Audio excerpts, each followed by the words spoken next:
제가 사례만 한 두 가지 정도 말씀드리고 사례는 제가 스킵을 하겠습니다. 이제 신탁을 활용하는 게 여러 가지가 있는데요. 증여하고 신탁을 좀 접목시키면 좋을 것 같아요. 자, 절세 목적 때문에 증여는 꼭 필요합니다. 미리미리 땡겨서 주는 게, 더군다나 부동산 가격이 계속 오르고 있지 않습니까? 그래서 제일 좋은 방법은 가치가 오르기 전에 증여를 해주는 게 좋습니다. 그런데 부동산을 증여해 주더라도 뭐가 걱정인가요? 세금을 다 냈다 하더라도 어린 자녀가 나중에 재산을 지킬 수 있을까?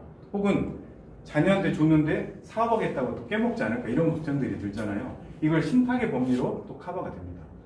실제 하셨던 분도 절세 목적상 두 가지 부동산 중에 하나를 자녀에게 증여를 했어요. 근데 이 친구는 늘 둘째 아들이 나 곧 사업할 거야 입에 달고 있었던 거예요. 그래서 증여를 해주되 증여 잉크가 마르기 전에 동시에 이 친구로 하여금 아들로 하여금 신탁 계약을 하게 합니다. 그래서 어머님이 이제 관여를 해요. 만약에 이 신탁을 마음대로 깬다. 물론 깰 권리는 있죠. 대출을 받는다. 다른 사람의 담보 제공을 해준다. 해줄 수는 있습니다. 소유자니까. 그럴 때에는 부모의 동의서를 같이 제출을 하라. 이렇게 특약을 넣습니다. 그러면 이걸 관리하고 있는 수탁자도 대출을 받는다고 할 때에는 반드시 부모의 동의서가 있어야지 임의로 그걸 해줬다가는 손해배상 문제가 생기는 거죠. 이제 이런 사실적인 절차를 통해서도 증여의 목적과 관리의 목적을 달성할 수 있다. 이렇게 보시면 좋을 것 같습니다. 질문이 네. 그 앞에 본인 사망 시에 아들의 관리자님이죠. 네. 아들이나 딸을 건너뛰고 네. 손주한테 바로 일진당을 할 수 있나요? 가능합니다. 가능해요? 네. 그때는 아들이나 딸의 동의가 필요 없습니다. 필요 없고. 네. 자, 이 계약의 주체는 누구냐면 선생님과 수탁자, 양자 간의 관계이기 때문에.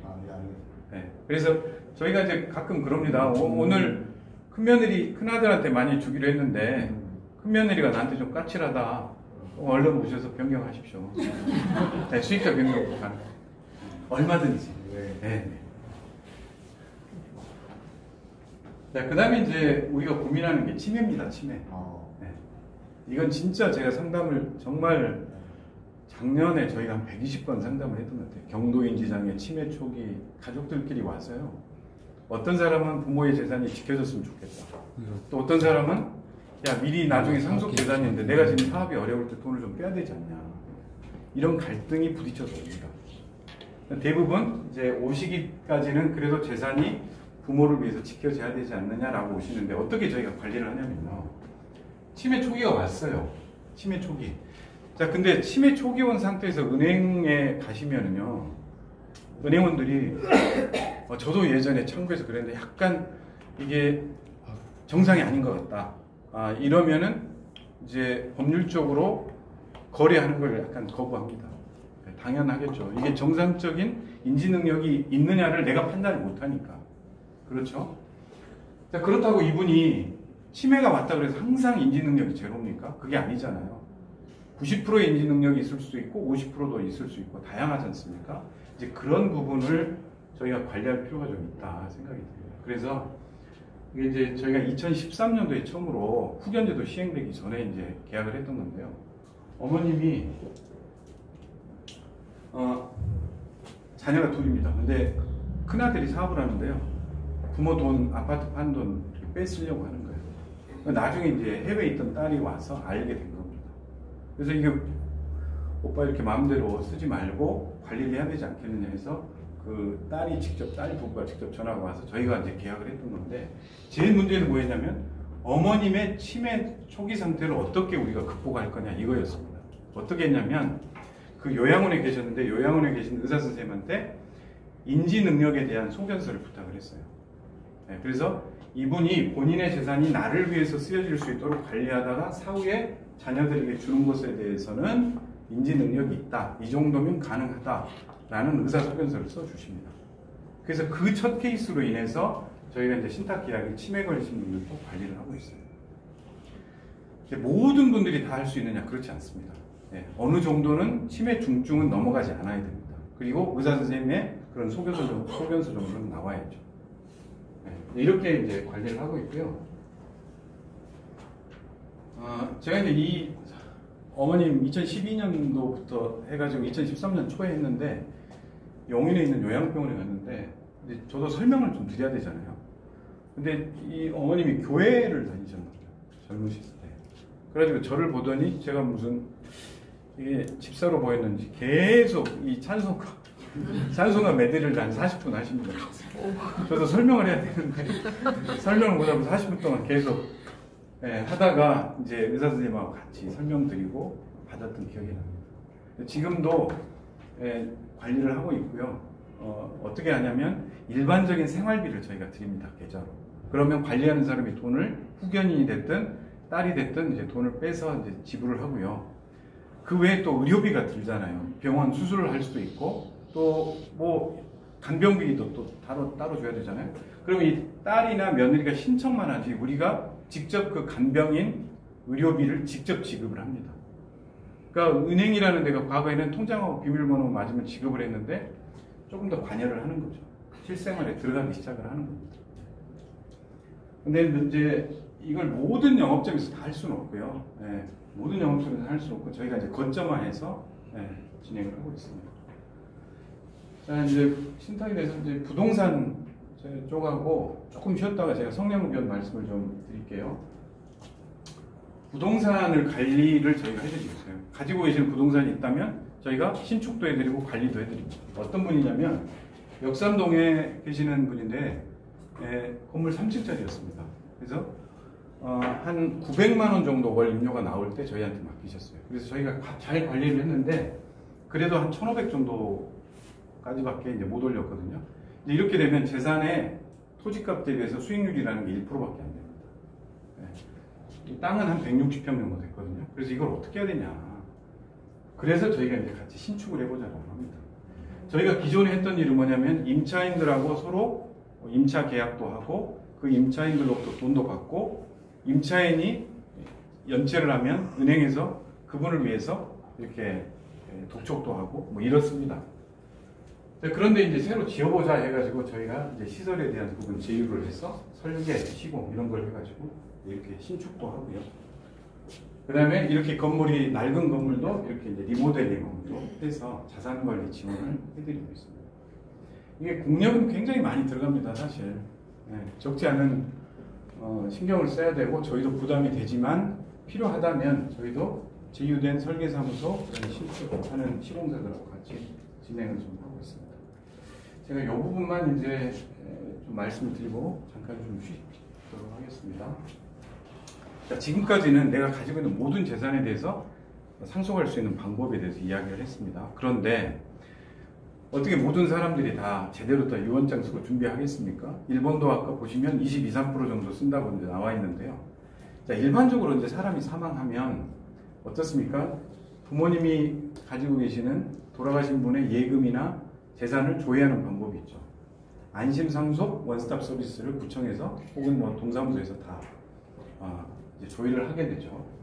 근데 문제는 조회를 하면서 동시에 가지고 있는 예금이 다 동결이 돼버려요. 그래서 겪어보셨던 분들은 자, 어제 저녁에는 예금이 있어서 내가 저기 장례비 인출하러 갔더니 안 된다는 거예요. 그럼 어떻게 해야 되냐? 모든 상속인들의 동의서 받아서 주 상속인이 와서 청구해라. 이렇게 됩니다. 그런데 부모님들이 되게 한 3천만 원, 5천만 원 정도는 정기예금 하면서 나 죽거든 이렇게 좀 처리해라. 이렇게 하지만 그 사망 이후에는 모든 예금이 동결이 되기 때문에 오히려 불편한 경우가 생기죠. 그런데 신탁이 필요한 이유는 동결에서 빠집니다. 빠져요. 그래서 내가 가지고 있는 1,000만 원, 500, 뭐 1억 이런 돈을 내가 누구에게 주겠다. 긴급한 자금을 쓰도록 해라. 이런 정도는 우리가 활용해보자.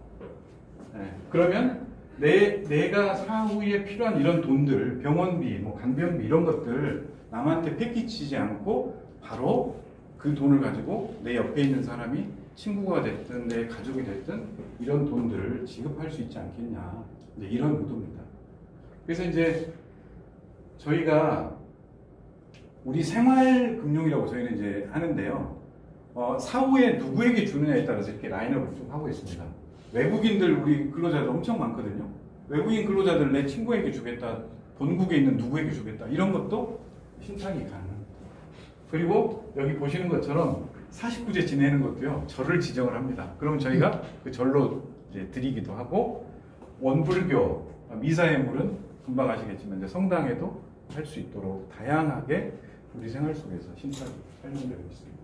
그래서 아까 치매나 정신적 제약이 있는 분들을 그분들의 노후를 잘 우리가 도와주자. 네, 뭐 이런 이제 이야기가 이제 그 후견 제도가 성년 후견 제도입니다. 성년 후견 제도는 신체 문제가 아니라 정신적 제약입니다. 정신적 제약. 네. 그래서 이분들을 위한 어떤 조력자 역할을 우리가 해줄 거냐, 이 이슈고요. 이걸 좀 하겠습니다. 종류가 크게 두 가지로 나뉩니다. 하나는 이제 신격호 회장님 생각하시면 가족들 혹은 뭐 일정 범위에 있는 분들이 법원에 후견인 지정을 좀 해야 되겠습니다. 이렇게 신청을 해서 정신감정을 해보니까 과거의 금치산 수준 정도, 이런 정도면 성년 후견인을 지정을 해주고, 지난번에 신격호 회장님은 한정 후견인 이걸 지정을 해줬고요. 그 다음에 또 어떤 특정한 사안에 대해서만 후견인을 해주면 좋겠다라는 이제 특정 후견인 지정을 해주기도 합니다. 그건 누가 판단하냐? 법원에서 판단합니다. 법원에서 판단해서 이 세 가지 중에 하나를 선택한다 그래서 법정 후견인이라고 합니다. 자, 그리고 또 하나는 내가 지금 알츠하이머 진단을 받았어요. 자, 그러면 나중에 몇 년이 지나면 치매로 전환될 가능성이 큽니다. 근데 나중에 내가 진짜 치매가 돼서 내가 알지 못하는 누군가에 의해서 후견을 받는 것보다는 내가 좋아하는 우리 딸 혹은 뭐 내 제자, 이 사람이 나의 후견을 했으면 좋겠다라고 미리 지정을 할 수가 있습니다. 그걸 후견 계약이라고 합니다. 임의 후견 제도라고 합니다. 크게 두 가지가 나뉘는 거고요. 임의 후견은 내가 원하는 대로 계약을 하고 공증하고 하는 절차들이 따르게 됩니다.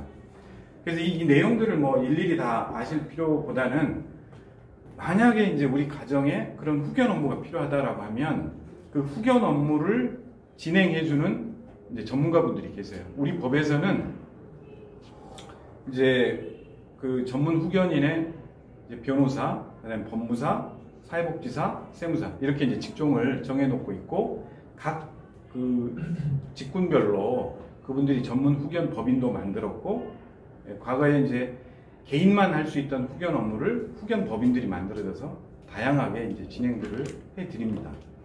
가정법원에 지금 신청을 하면 후견인 선임되기 때까지 한 4개월 정도 걸린다고 그래요. 보통. 그래서 이제 너무 이용하는 사람 입장에서 너무 좀 오래 걸리는 거 아니냐, 필요해서 진행을 해보면 이렇게 이야기를 하면 거기 계시는 이제 가정법원에 계시는 판사님들은 이것도 엄청 우리 열심히 하고 있다 이런 말씀도 하세요. 왜냐하면 작은 인원을 가지고 많은 사람들의 이제 업무를 해드리다 보니까 이제 그런 것 같습니다. 근데 이제 아시다시피 우리나라 이제 65세 이상의 치매 진단받는 분들이 뭐 통계적으로 보면 한 75만 명 이야기를 하고 있고, 전체 이제 65세 이상이 700만 정도 되는데 75만 명이 유발병 된 인원으로 나오고, 더 무서운 것은 사실은 치매 전 단계의 경도인지 장애죠. 경도인지 장애 인원이 한 170만 명 정도 이야기를 하더라고요. 고령화가 계속 진행이 되면 결국 치매나 이런 문제로 조력을 받아야 될 분들이 계속해서 누적돼서 늘지 않을까 좀 염려는 됩니다. 근데 이제 가까운 일본도 치매 인구가 거기가 75만 명이 아니라 거기는 근 한 400만 정도를 이야기를 하고 있는데, 거기도 후견 업무에 조력을 받는 비율이 사실 그렇게 높지는 않더라고요. 우리보다는 비율이 높은데 그렇게 높지는 않습니다. 그러니까 이 한국이나 일본의 어떤 정서가 다른 사람에게 뭐 내가 후견을 맡기겠다 이런 그 인식이 조금 더디지 않나 그런 생각이 듭니다. 자, 제가 이제 방금 말씀드린 것처럼 성년 후견, 한정 후견, 특정 후견 이야기를 했고요. 이제 특정 후견으로 활용하는 경우는 참 경우가 많지는 않습니다. 법원의 자료들을 보면. 근데 어떤 경우냐면 이 자녀들 중에 부모가 염려하는데 카드값이 조금 막 엄청나게 나오는 친구들 있잖아요. 친구가 밤늦게 부르면 나가가지고 술값 계산해주고 이런 친구들. 그러니까 뭐 좀 좀 인지 능력이 낮은 건 아닌데 너무 스스로 재산 관리 능력이 떨어진다고 생각하는 사람들이 있더라고요. 그런 경우에는 특정 후견도 가능합니다. 어떤 특정한 사안, 특정한 기간을 정해서 누구누구의 조력을 받아서 동의가 있어야 된다. 이렇게 후견 업무도 할 수가 있습니다. 여기 후견 개시 신청을 하는 건요, 뭐 우리 법에 있는 여러 가지 요건들을 보시면 나오기 때문에 쉽게 찾아보실 수 있다 이렇게 생각이 듭니다. 뭐 이용할 수 있는 사람들은 뭐 여러 사람들이죠. 제가 이제 말씀드릴 수 있는 부분은 이렇습니다. 후견인이 하는 일은 두 가지로 대변이 됩니다. 하나는 이제 그 재산 관리와 신상 보호입니다.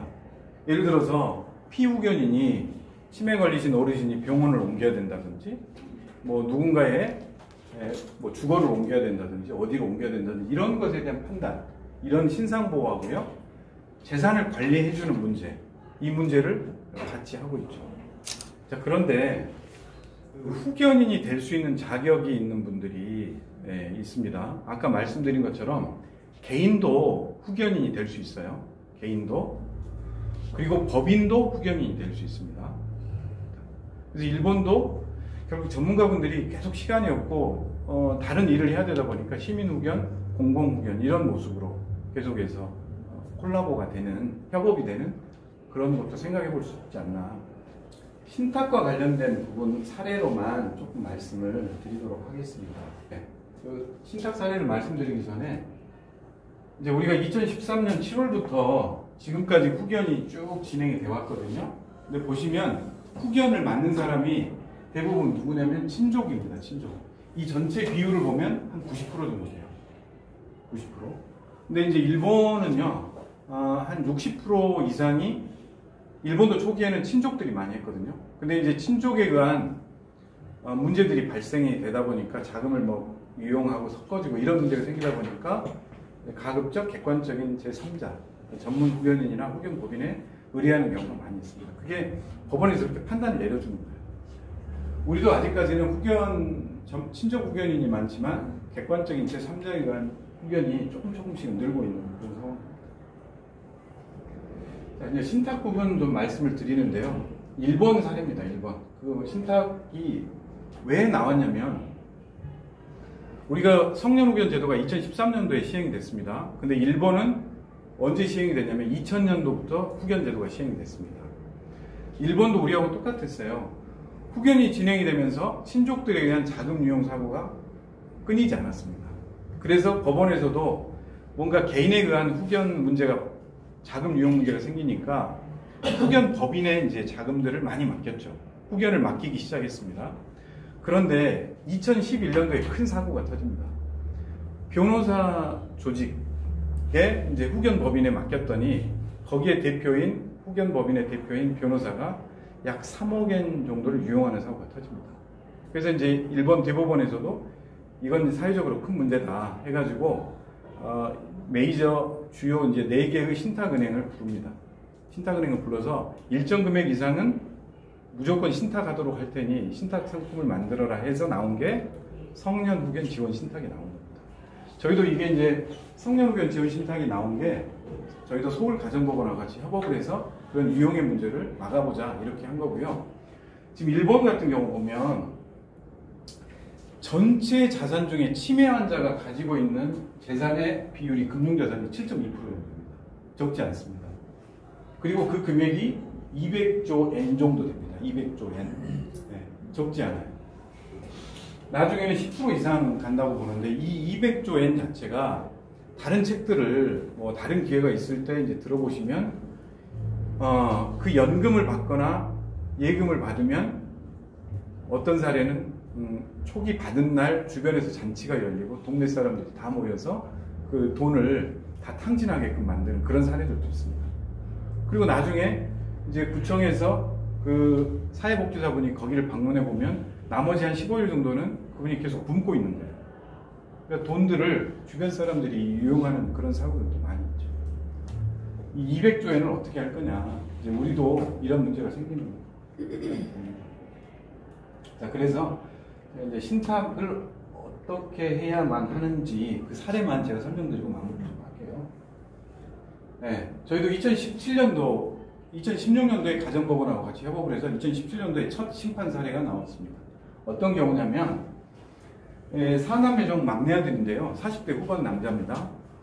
아버님 돌아가셨고요. 어머님이 80대 중반이었는데 어머님이 2016년도 12월까지 이 막내 아들을 데리고 있었어요. 근데 이 친구가 IQ가 10 정도 됐습니다. 그러니까 선천적으로 태어날 때부터 언어 습득 능력이 없어요. 근데 외견성으로는 문제가 없죠. 근데 이제 부모님 사망하시고 나서 누군가 케어를 해야 되는데 이 막내 아들에게 상속으로 주어진 예금과 아파트에 대해서 서로 형제들끼리 이제 분란이 좀 나기 시작합니다. 누가 관리를 해야 될지. 그래서 법원에서는 이 형제들의 분쟁 이야기를 전부 다 면담을 하고 형제들에게 맡겨서는 안 되겠다 싶어서 후견인은 한국성년후견지원본부라는 별도의 후견 법인에 맡기되 재산은 신탁하라 이렇게 명령을 내려줍니다. 그래서 아까 신상에 대한 부분과 재산에 대한 부분을 처음으로 나누어서 관리하라라는 그 법원의 명령을 받은 거죠. 그래서 저희가 이 계약은 후견 본부가 와서 저희하고 계약을 합니다. 그리고 저희는 매월 150만 원 정도의 생활비가 지급되도록 하고 후견 본부가 그 150만 원의 생활비를 가지고 이 남자분을 위해서 생활비를 지급하는 그런 구조가 됩니다. 그리고 이제 만약에 이분도 아까 예기치 않게 병원비가 들어간다든지 그러면 법원의 허가 필요 없이 이 후견 법인에서 증빙 자료를 제출하면 은행에서 바로 지급할 수 있도록 그런 구조가 됩니다. 만약에 신탁을 해놓지 않았잖아요. 병원비가 큰 금액이 들어가야 될 경우에는 후견 법인이 또 가정법원에 판결을 받아야 되는 그런 문제가 있습니다. 그래서 일정한 재산 관리 범위에 은행의 이제 신뢰를 보고 관리하도록 했던 이제 그런 케이스가 됩니다. 자, 제가 이제 이 부분은 두 번째 마지막인데요. 이 부분은 이제 80대 여자분인데 아까 알츠하이머 진단 받으신 분입니다. 그래서 고령이고 한 3, 4년 뒤면 치매로 전환될 수 있습니다. 해가지고 본인의 지인을 통해서 이제 임의후견 계약을 했던 분이고요. 근데 이제 문제는 임의후견 계약을 저희가 하도록 요청을 했는데 서울에 있는 지방에 계셨거든요. 근데 이제 서울에 있던 건물을 조카에게 맡기고 있었어요. 그래서 실제 이 건물을 본인이 기부하고 싶었는데 자녀가 없었기 때문에 기부하고 싶었는데 기부를 먼저 할 거냐, 그 다음에 나중에 저희가 이렇게 임의후견하고 신탁관리 하다가 나중에 넘겨줄 거냐, 이것 때문에 되게 고민을 했던 분입니다. 그래서 이분은 먼저 이제 신탁관리를 하고 나중에 사망하면 전부 다 기부가 되도록 정해진 대학으로 기부되도록 이렇게 처리됐다, 그런 케이스입니다. 제가 이제 후견 쪽은 이 정도로 마무리를 하고요. 아까 이제 말씀드린 것처럼 신탁이라는 게 상속에 있어서 전부 다는 아닙니다. 그리고 제가 이제 먼저 민법의 여러 가지 주요한 유언장의 내용들을 다 설명드리는 것은 유언장과 신탁의 부분을 적절하게 활용하면 굉장히 좋은 이제 프로세스가 나오고요. 미국 같은 데도 저도 이제 그 고대에서 이제 가족법 전공을 했는데 전부 다 미국은 상속법 자체가 wills and trust로 되어 있습니다. wills and trust. 그러니까 유언장과 신탁이라는 걸로 돼 있어서 신탁이 아까 말씀드린 여러 가지 문제점들을 다 해결해 줄 수 있는 그런 결합 상품으로 결합 구조로 활용하시면 저는 좋겠다, 그런 생각이 듭니다. 자, 마지막으로 하나 여러분들 말씀드리고 이제 마무리를 좀 할게요. 나중에 인터넷에 인천 뱀파이어 사건 이렇게 한번 조회하시면 조현병 환자에 대한 이야기 나옵니다. 조현병? 네. 뱀파이어? 인천 뱀파이어 사건. 네, 지금 한번 조회해 보셔도 좋아요. 근데 신탁이 별 형태로 다 활용이 되는 게 지금 저희 같이 온 이제 변호사분이 이제 인천지검하고 같이 이야기가 됐는데 구조를 만들어낸 건데요. 조현병 아들이 엄마가 뱀파이어로 보인다 그래서 엄마를 살해했던 사건이에요. 그리고 집안에서 그걸 막던 제지하던 여동생도 뱀파이어로 보인다 그래서 여동생도 큰 상해를 입혔습니다. 엄마는 이제 사망했죠. 자, 그런데 이제 우리 이제 국가에서는 그런 피해를 본, 범죄 피해를 본 사람한테 일정한 구조금이 지급이 됩니다. 근데 구조금이 누구한테 지급이 되냐면 여동생에게 지급이 돼요. 근데 이 여동생도 마침 약간의 발달장애가 있어서 직장을 다니고는 있지만 약간의 발달장애가 있어서 누군가의 조력이 필요한 상태였거든요. 근데 어머님이 이제 60이 다 되셨는데 이제 젊었을 때 이혼을 하셨고 남편은 재혼을 했어요. 근데 인천지검에서 이제 그 구조금을 주려고 했더니 재혼한 아버지가 와서 같이 받으려고 하는 거예요. 그래서 이제 인천지검도 주는 것까지 끝나는 거지. 사실 그 준 뒤에 관리하는 건 아니지 않습니까? 근데 이렇게 줘서는 안 되겠다라는 이제 판단이 드신 겁니다. 그래서 금융기관에 이제 연락을 해서 저희한테 연락이 왔고 구조 설계를 한 거죠.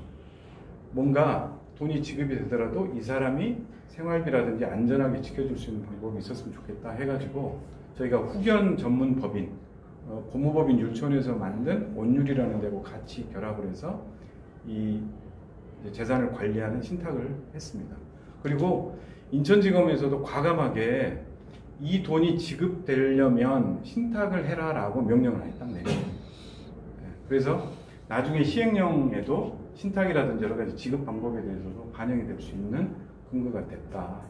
그렇습니다. 그래서 향후에도 그룹홈이라든지 누군가 케어가 필요한 어떤 여러 분야에 저희가 지금 하고 있는 게 또 이제 무연고자 이런 것들이거든요. 그래서 이제 무연고자로 돌아가시면 국가에서 지급도 못하고 돈만 붕 뜨는 그런 경우가 있는데 그런 것들도 신탁으로 기부가 된다든지 이런 업무들이 다양하게 생활 속에서 확산될 수 있습니다.